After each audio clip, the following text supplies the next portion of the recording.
देश की शिक्षा व्यवस्था से जुड़ी एक बड़ी खबर सामने आई है। यूजीसी यानी यूनिवर्सिटी ग्रांट्स कमीशन से जुड़े नए बिल को लेकर देश भर में चर्चा तेज हो गई है। सरकार द्वारा प्रस्तावित नए यूजीसी बिल का मकसद उच्च शिक्षा प्रणाली में बड़े बदलाव करना बताया जा रहा है। इस बिल के तहत विश्वविद्यालयों, कॉलेजों और उच्च शिक्षा संस्थानों की कार्यप्रणाली में सुधार, पारदर्शिता और जवाबदेही लाने की बात कही जा रही है।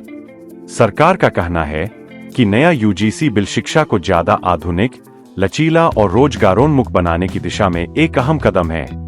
इसमें यूनिवर्सिटीज को ज्यादा स्वायत्तता देने, पाठ्यक्रमों को अपडेट करने और अंतर्राष्ट्रीय स्तर के मानकों के अनुसार शिक्षा प्रणाली को ढालने की योजना शामिल है। हालांकि इस बिल को लेकर कई शिक्षाविदों, छात्रों और विपक्षी दलों ने सवाल भी खड़े किए हैं। आलोचकों का कहना है कि नए यूजीसी बिल से केंद्र सरकार का नियंत्रण बढ़ सकता है और विश्वविद्यालयों की स्वायत्तता खतरे में पड़ सकती है। कुछ छात्र संगठनों का आरोप है कि इस बिल से शिक्षा का निजीकरण बढ़ेगा और गरीब तथा मध्यम वर्ग के छात्रों पर आर्थिक बोझ बढ़ सकता है। वहीं शिक्षकों के संगठन यह आशंका जता रहे हैं कि भर्ती प्रक्रिया, प्रमोशन और अकादमिक स्वतंत्रता पर असर पड़ सकता है। दूसरी ओर सरकार और समर्थक पक्ष का तर्क है कि मौजूदा यूजीसी सिस्टम में कई खामियां हैं। नया बिल इन कमियों को दूर करेगा और रिसर्च, इनोवेशन और स्किल डेवलपमेंट को बढ़ावा देगा।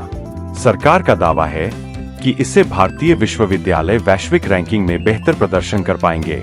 यूजीसी बिल में digital education, online degree program और इंडस्ट्री से जुड़ी पढ़ाई पर भी जोर दिया गया है। इसका उद्देश्य छात्रों को सिर्फ डिग्री ही नहीं बल्कि रोजगार के योग्य बनाना है।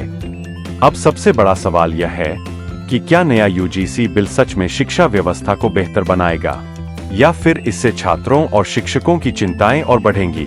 आने वाले दिनों में इस बिल पर संसद में चर्चा और बहस और तेज होने वाली है।